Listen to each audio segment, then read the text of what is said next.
बिस्मिल्लाहिर्रहमानिर्रहीम। अस्सलामुअलैकुम अज़ीज़ तलबा व तालिबात। उम्मीद करती हूँ आप सब खैरियत से होंगे। ये लेक्चर आपको जीसी यूनिवर्सिटी लाहौर लिया एम्स कैंपस की जानिब से पेश किया जा रहा है। आज का जो हमारा मौजू है वो है हफ़ीज़ होशियारपुरी का गज़ल में मकाम। इससे पहले हमने नज़्म के हवाले से पढ़ा था अख्तरुल ईमान को, और अब हम बात कर रहे हैं गज़ल में हफ़ीज़ होशियारपुरी। हफ़ीज़ होशियारपुरी जो हैं वो 15 जनवरी 1912 में झंग में पैदा हुए और उनकी वफ़ात जो है वो 10 जनवरी 1973 कराची पाकिस्तान में। कलमी नाम उनका हफ़ीज़ होशियारपुरी का असल नाम जो था, ये इनका कलमी नाम था हफ़ीज़ होशियारपुरी, और असल नाम अब्दुल हफ़ीज़ सलीम था। इब्तदाई और सानी तालीम होशियारपुर में पाई। 1933 में गवर्नमेंट कॉलेज लाहौर से बीए किया और 1936 में एमए फ़लसफ़ा में कामयाब हुए।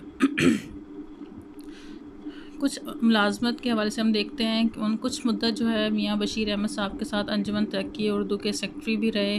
फिर ऑल इंडिया रेडियो से भी वाबस्ता रहे।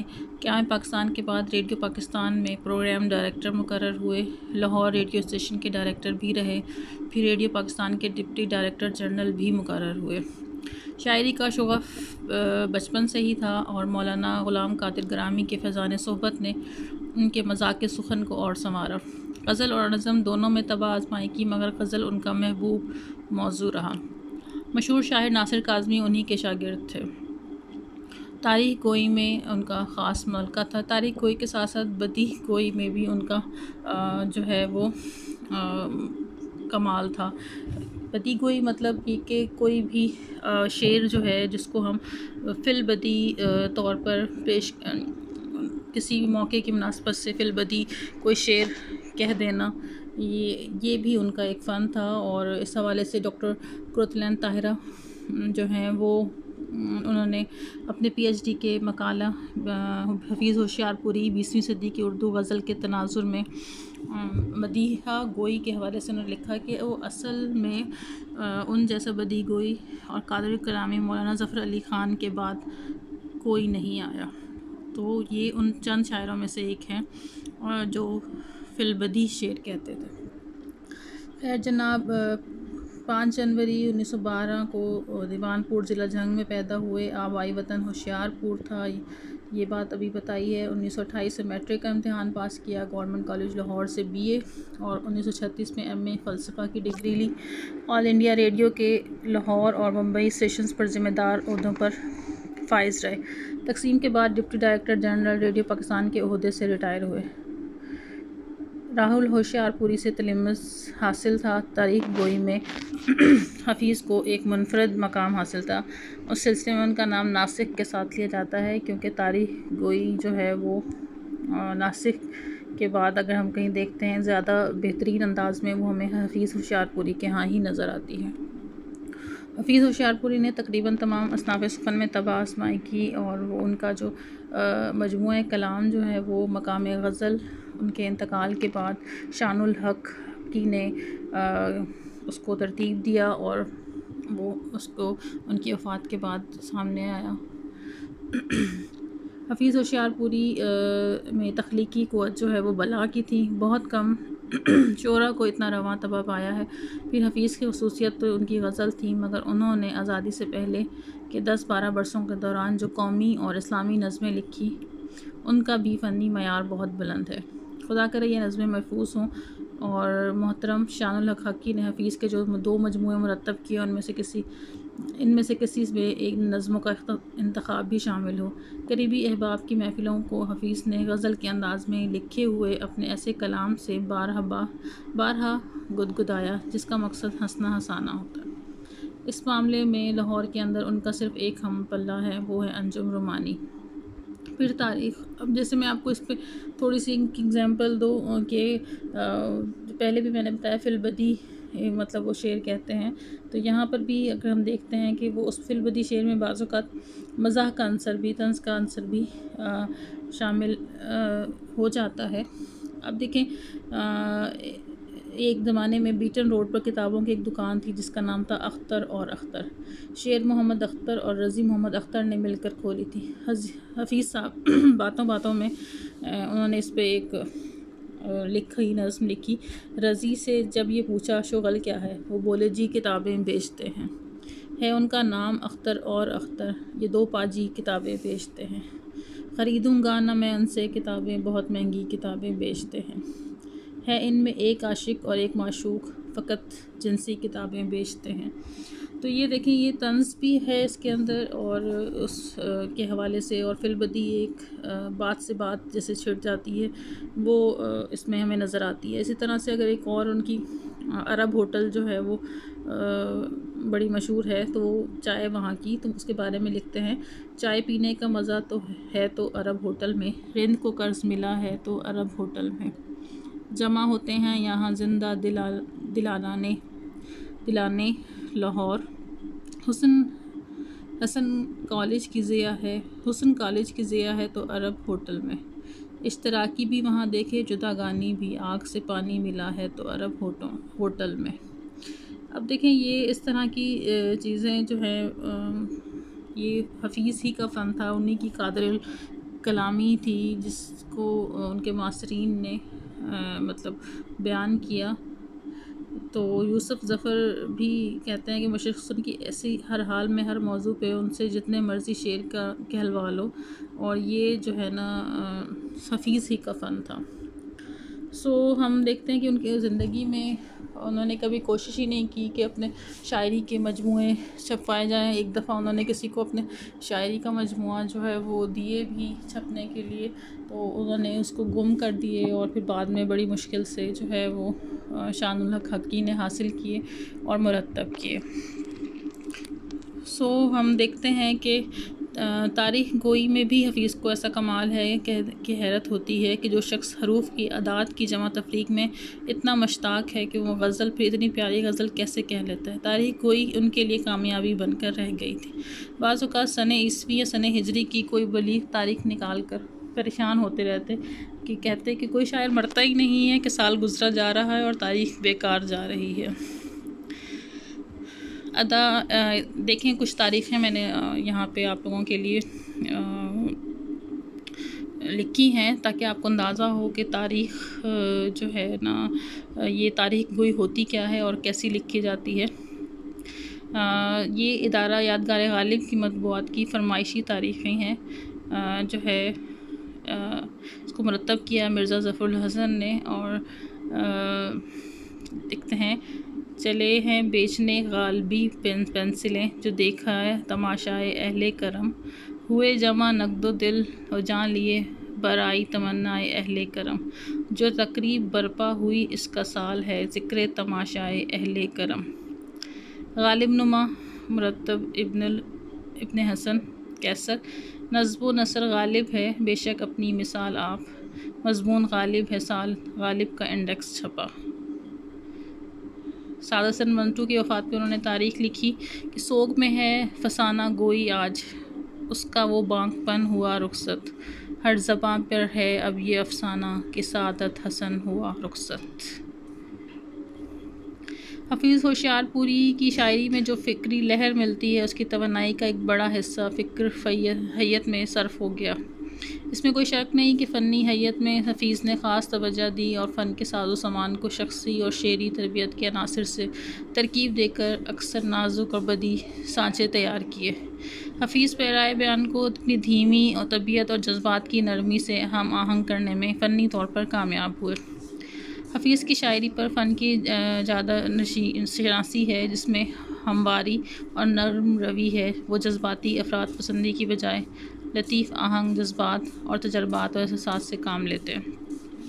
इसलिए हफीज़ होशियारपुरी के यहाँ जज्बाती दबाव से ज़्यादा फ़नी सुलझाव की मिसालें मिलती हैं, और इज़हार की कायम शुदा रिवायत से इस्तिफ़ादा करते हुए वो बयान के ऐसे पैराए तलाश करते हैं जिसमें ताज़ा कारी के साथ साथ सादगी और सफाई के जौहर भी मिलते हैं।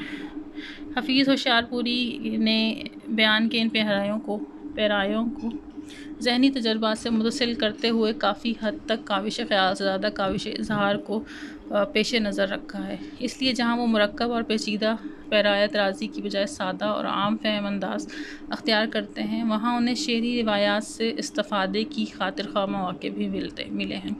उनके इज़हार तलब में सादगी है, बयान तमाम दिल फ़रेबी के साथ ख़याल अफरोज़ी भी है, लेकिन ना तलब खून की गर्मी से हिजान नूर बनती है और ना ख़याल अफरोज़ी तख़य्युलात व तसव्वुरात की बिजली से अंधेरों का जिगर चीर जाती है।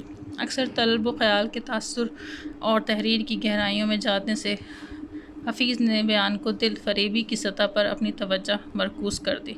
इससे नुकसान तो ये हुआ कि एक तरफ दिल फ़रेब पैरायों की तलाश में उनकी तवज्जो अपनी ज़हनी सफ़र से हट गई और दूसरी तरफ इन पैरायों में जो गर्मी, सरशारी और तख्लीकी सहरकारी की जो क़ुव्वत थी वो कम हो गई, जो तख्लीकी और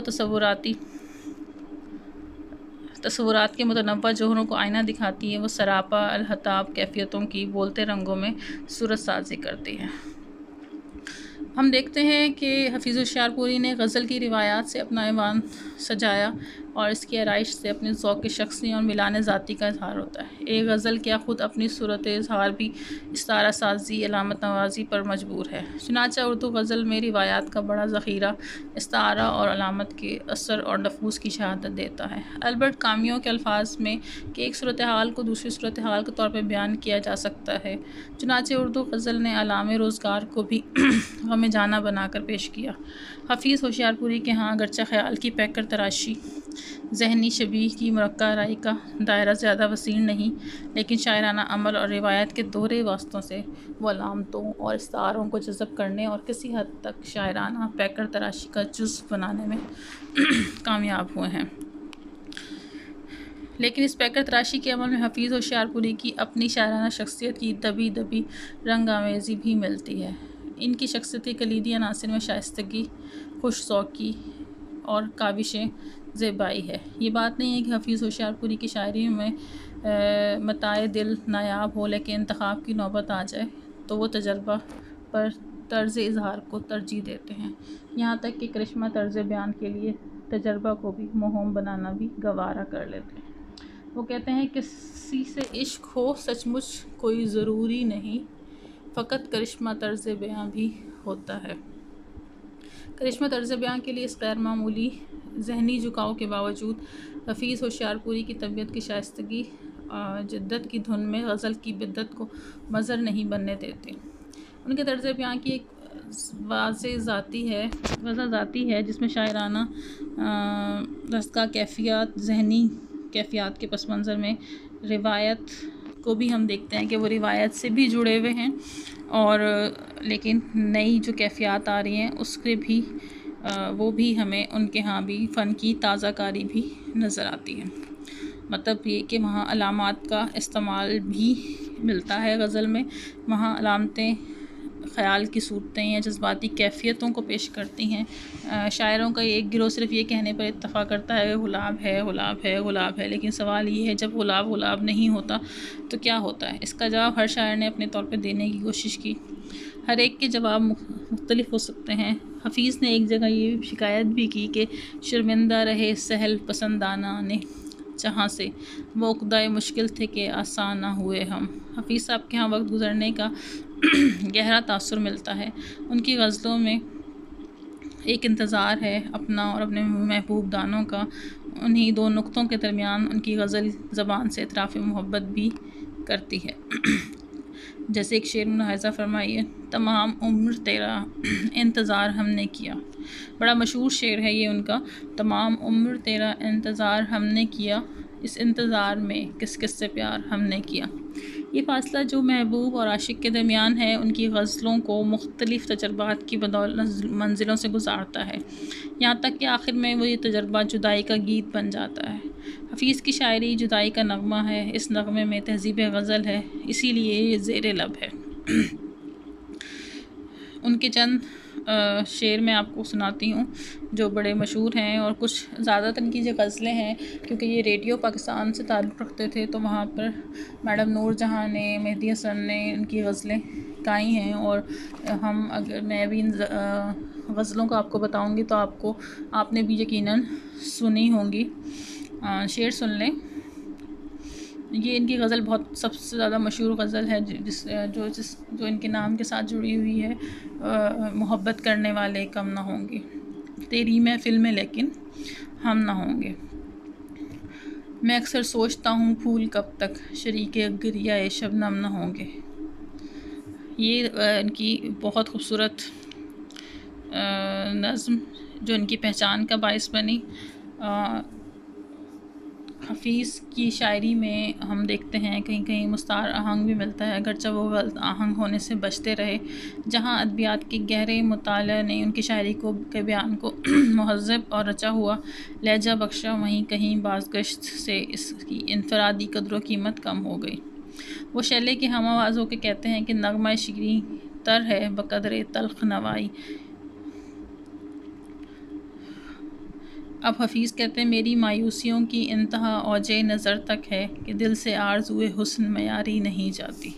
मतलब मयार पे वो समझौता नहीं कर सकते। और जो बाज़गश्त है और परछाइयाँ मिलने के बावजूद हफ़ीज़ ने अक्सर सुनी हुई आवाज़ को नए नगमों में ढाला है और परछाइयों को ज़हन व ख़याल का अक्स बनाया है। उनका शायराना इनफरादियत जो है वो बिल्कुल डिफरेंट थी कि ये उन्होंने उस ज़माने में गज़ल की कही जिस ज़माने में नज़्म अपने अरूज पे थी। और ये एक बड़ी बात है कि उन्होंने गज़ल को आगे लेके गज़ल की रिवायत को आगे लेके बढ़े। हफ़ीज़ की गज़ल में किसी ऐसे इश्क की तड़प नहीं जिसके पीछे वावेला हो, बल्कि वो उनकी गज़ल अबुल हवसी का मैदान है नहीं है, बल्कि उनकी गज़ल उनके बेहतरीन कारनामों की रोशनी में देखा जाए तो हफ़ीज़ का मकाम मुतय्यन हो जाता है। उनके यहाँ रिवायती भी पाए जाते हैं, लेकिन जदीद गज़ल के इम्तज़ाज की बेहतरीन मिसाल है। उनके मज़ामीन की रिफ़त और बुलंदी को एक मुनफ़रिद को पैमा मिला है। उन्होंने ज़बान को बहुत सी नई तरकीब और तशबीहात देने के अलावा अपने दौर में इश्क के जज्बे को एक नया वक़ार बख्शा है। हफ़ीज़ के यहाँ ये वक़ार एक अजीब से हुस्न में मलफूज़ है जो कायनात की मानवियत समझने का ज़रिया भी है और उसका जवाज़ भी। अब उनको जब कभी देखा संभल के देखेंगे, अब उनको जब कभी देखा संभल के देखेंगे, हम अपने दिल से भी एक चाल चल के देखेंगे। सहर हमारा मुकद्दर है या नसीब तेरा, हम आज शम्मा तेरे साथ जल के देखेंगे। सुने शबे हिज्र ज़िंदगी सुन, सुबह शबे हिज्र की आज़ा हूँ, अब मेरा सुराग क्या मिलेगा, मैं आप सुराग़े रफ्तगा हूँ। आखिरी दो शेर जो है इन्होंने मौत से कबल की शायरी है, जिसमें होशियारपुरी का कुतबा कब्र में भी सुराग़े रफ्तगा हैं। इस जस्तजू में उनकी उम्र कटी और वो इस जस्तजू में हमें कामयाब भी नज़र आते हैं।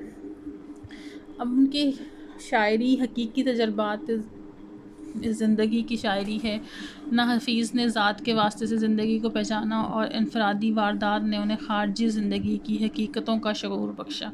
इन्हीं मायनों में वो ज़ात से गैर ज़ात की तरफ सफ़र करते रहे और उनके सफ़र में उन्हें एहसास होने लगा कि उनके तजर्बात सिर्फ़ उनके तजर्बात नहीं, बल्कि वो उन आम इंसानों के साथ शरीके सफ़र हैं। ये सही है कि हफ़ीज़ होशियारपुरी की शायरी में हकीकत बयां किसी आला अर्ज़ी सदाक़ुव्वत को तख़य्युल तसव्वुर के ज़रिए असीर नहीं करती और ना ही आम इंसानों के शरीके सफ़र होने का एहसास दिलाती है। लेकिन इससे इनकार नहीं किया जा सकता हफ़ीज़ होशियारपुरी ने अपने शायराना बयान में अलामत साजी और अपने एहसासाती तज्ज़िये के ज़रिए इस मादी दुनिया की आलम होश और हवास में जंग को पेश किया है। मुख्तलिफ़ सिमतों से हम तजर्बात की मुख्तलिफ़ सतहों को इन्होंने परखा है, जिस हुस्न का दामन आरज़ू, जमालियाती मसरत, हसरत, मतलब ज़ात को खारिज से टकराना, इस तसादुम से आलम इंसानियत का शऊर हासिल किया है। अगरचे वह इंसानों के इज्तिमाई जद्दोजहद से मुंसलिक ना हो सके, लेकिन उन पर इंसानियत के शऊर ने रस्नो-दाद की मंजिलों का इंकशाफ ज़रूर किया है।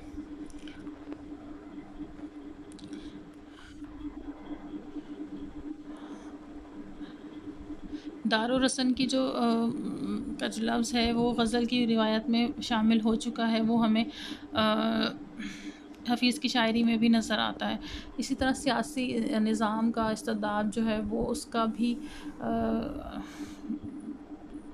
हमें इस मामले के हवाले से भी उनकी शायरी का एक हिस्सा हमें नज़र आता है कि हुक्म जीने का है और जीने की सूरत मालूम, ज़िंदगी है कि तामील है फरमानों की। क्योंकि ज़ाहिर है ये मार्शल का दौर गुज़रा था, उन्होंने भी ये चीज़ें देखी थी, तो उन्होंने ये शेर जो है वो मार्शल के तनाज़ुर में लिखा कि हुक्म जीने का है और जीने की सूरत मालूम, ज़िंदगी है तामील है फरमानों की। अगर देखा जाए तो बड़ी हद तक वो इज्तमाई जो है फ़र्द है उसका अलमिया पेश करते हैं, और मौजूदा दौर के इंतशार में जब इंसान की ज़ात माशरे से कट जाती है और इक़्तिदार का तिलिस्म टूटने लगता है, तो समाजी जद्दोजहद से वाबस्तगी ही फ़न को नई मानवियत दे सकती है।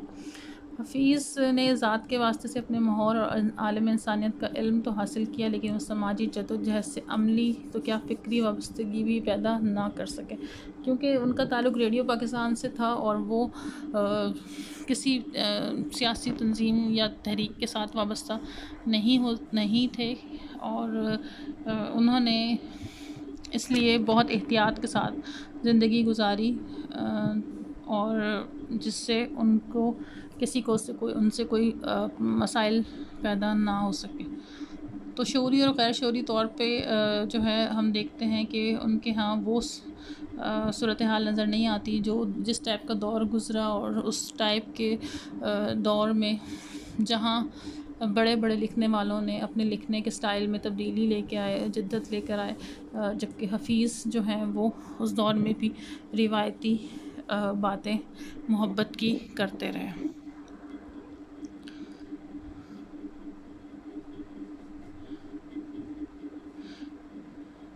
हफ़ीज़ साहब जब अपनी दुनिया से बाहर निकल कर इंसानी की दुनिया पर इंसानों की बस्ती पर नज़र डालते हैं, तो उनको चलते फिरते सायों से बामोतर आबाद नज़र आते हैं, और इंसान का सुराग कहीं नहीं मिलता। ये जस्तजू उन्हें खुद एहतसाबी पर माइल करती है। अपनी महदूद निगाही से शिकायत है मुझे, गमे जाना ही सही पर गमे इंसान तो नहीं। महदूद है गम एक ना एक आफत जाँ पर, अफसोस हरीफ़े गम इंसान ना हुए हम। इस खुद एहतसाबी के लिए जहाँ हम उनकी शायरी को सिर्फ लम्हाती कैफियत बनने से बचाया है, वहाँ उसमें नई फ़िक्र तामुल का अंदाज़ ही पेश किया है। वहाँ ख़ुद उनकी शख्सियत को भी नई बसीरत बख्शी है, उनकी ज़ात का नई हैसियतों से इस्तेकाम किया है। उनके ज़हनी सफ़र की रुदात दिलचस्प भी है और हकीकत अफरोज़ भी। इस सफ़र में उसमें इंसान दोस्ती का जज्बा पैदा हुआ। उनकी आखिरी नज़म तकदीर इंसान, जिसमें सदियों के इंसानों की तारीख़ की जस्तजू, आरज़ुओं और गमों की झलक मिलती है। तारीख़ का हरफ़े खून चुका हूँ मैं, तदबीर की सही रायगाह हूँ, दारो रसनो ज़लीबो ज़राब, ज़ंजीरो सलासल सना हूँ मैं। राहों के नशेब में दरख्शां गोया मैं चिराग़े कारवां हूँ।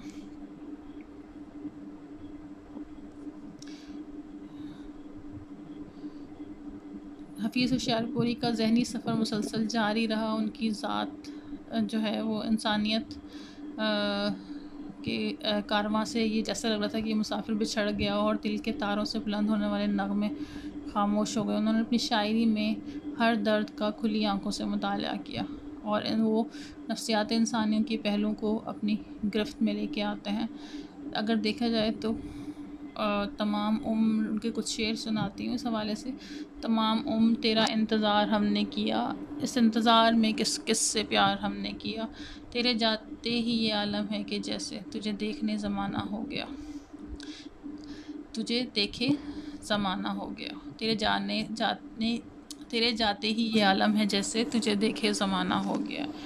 कोई आया ना गया ये आलम जैसे, आज फिर उनकी मुलाकात हुई है मुझसे। कहीं ये तर्क मोहब्बत की इब्तिदा तो नहीं, कभी वो याद मुझे इस कदर नहीं आते। अगर तू इत्तफ़ाक़न मिल भी जाए, तेरी फ़ुरक़त के सदमे कम ना होंगे। जो बात फ़िराक़ की शायरी की इम्तियाज़ी ख़ुसूसियत थी कि उसकी इब्तिदा हफ़ीज़ ने की। वो शायरी में नासिर काज़मी ने हमें दी, और हफ़ीज़ की गज़ल का परतव है, लेकिन हफ़ीज़ की बेनियाज़ी ने अपना हक़ भी दूसरों को दे दिया। हफ़ीज़ क्लासिकी अदब से पूरी तरह वाकिफ़ थे, लेकिन जदीद अंदाज़े फ़िक्र से भी कुली तौर पर आगाह थे। उनके यहाँ हर लफ्ज़ अपने माजी के विरसा से माला माल और माहौल में ज़िंदा और ताबिंदा नज़र आता है। जो बात दूसरे शोरा के यहाँ अर्ज़ा किस्म का नारा नज़र आती है, वहीं हफ़ीज़ के यहाँ शेर बन जाती है।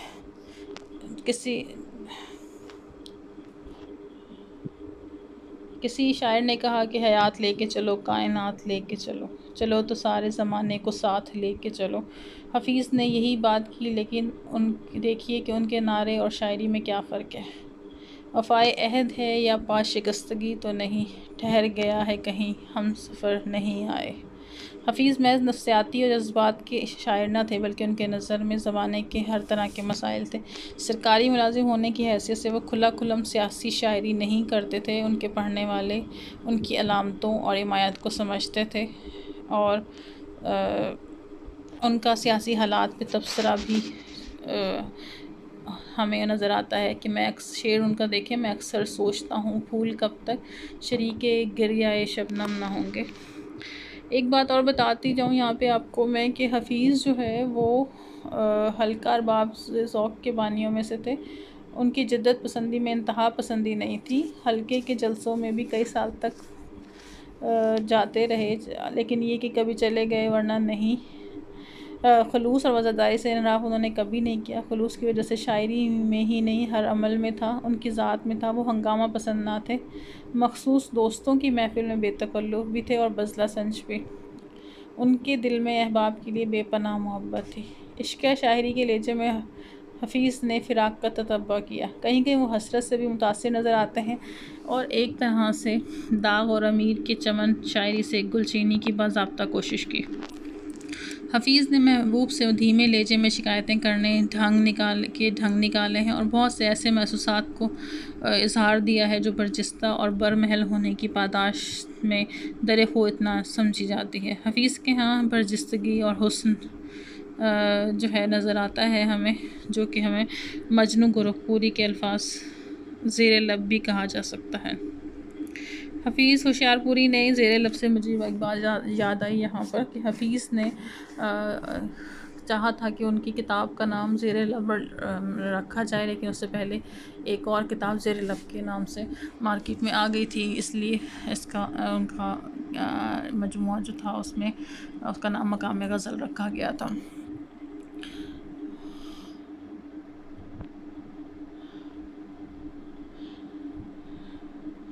अब हम देखते हैं कि मौजू के एतबार से हफ़ीज़ साहब के जो शेर हैं वो रिवायती अंदाज़ में भी सोच सकते हैं। महबूब के इंतज़ार में उन्होंने सारी ज़िंदगी गुजार दी, और उस इंतज़ार में उन्होंने, हम देखते हैं, दूसरे शायरों की तरह उन्होंने भी अपने दुश्मनों से मजबूरन प्यार करना पड़ा। वो अपने महबूब के लिए बहुत सी नागवार चीज़ों को बर्दाश्त करते रहे, जो उनकी ज़ात, उनकी गैरत, उनकी मोहब्बत और उनकी ज़िंदगी मिटा लेने वाली नज़र आती हैं। हम देखते हैं कि हफ़ीज़ जो है वो की जो शायरी है वो बहुत ही हमारी क्या कहेंगे कि उनका सेंस ऑफ ह्यूमर बहुत अच्छा है, और उनके जो वो कहते हैं वो मुखातिब लाजवाब हो जाता है। बर्जिस्ता अशार हमें उनके नज़र आते हैं। इसके अलावा हम देखते हैं कि उनकी जॉब ऐसी थी कि उन्होंने कोई ऐसे सियासी सरगर्मियों में हिस्सा नहीं लिया, क्योंकि रेडियो से उनका ताल्लुक़ था, और रेडियो पे जो उनकी गज़लें हैं वो बहुत ज़्यादा बहुत से हमारे सिंगर्स ने गाई। और लेकिन हम उसमें ये देख सकते हैं कि हमने जो चीज़ एक नोट की कि एक तो वो संजीदा थे, अपने काम से काम रखने वाले थे, और सादगी बहुत ज़्यादा थी। इसीलिए उन्होंने कभी इस बात पे गौर ही नहीं किया कि उन्हें अपनी शायरी के मजमूए छपवाने चाहिए या उनका भी एक नाम होना चाहिए। हालांकि नाम तो वो एक बहुत बड़ा कमा चुके थे, और नासिर काज़मी जैसे शायर के उस्ताद भी रहे, और लेकिन वो उनकी इस आजिज़ी को देखें तो उसके बाद, उनकी वफ़ात के बाद ही से थोड़ा सा पहले ही शानुल हक हक़ी ने मजमुआ उनका हासिल किया था, जो किसी तरह से, और फिर उसकी डेथ के बाद जो है वो हमारे सामने आता है। तो हम देखते हैं कि हफ़ीज़ जो हैं वो ने एक मोहब्बत करने वाले और एक आजिज़ शख्स थे, और शायरी में गज़ल गोई में जो मकाम हफ़ीज़ का है वो उस दौर के कोई शायर जो है वो इतना बड़ा मकाम हासिल नहीं कर सके जो हमें हफ़ीज़ के यहाँ नज़र आता है। जी जनाब, ये तो था हफ़ीज़ होशियारपुरी। और इस हवाले से जो है 2-3 चीज़ें हैं। एक तो हम देखते हैं कि अफ़कार नंबर छपा था हफ़ीज़ का मार्च 1973 में, वो मैंने आपको ग्रुप में भेज दिया है। उसकी पेज रेख्ता पे मौजूद है, वो आप देख सकते हैं मज़ीद तैयारी के लिए। और कुरतुल ताहिरा का जो आप देखें, उनका PhD का मकाला है हफ़ीज़ होशियारपुरी 20वीं सदी की उर्दू गज़ल के तनाज़ुर में। तो अगर ये आपको कहीं से मिल जाता है तो आपको और हफ़ीज़ को समझने में आसानी होगी। नेक्स्ट लेक्चर तक के लिए इजाज़त दीजिए। अल्लाह हाफ़िज़। शुक्रिया बहुत बहुत।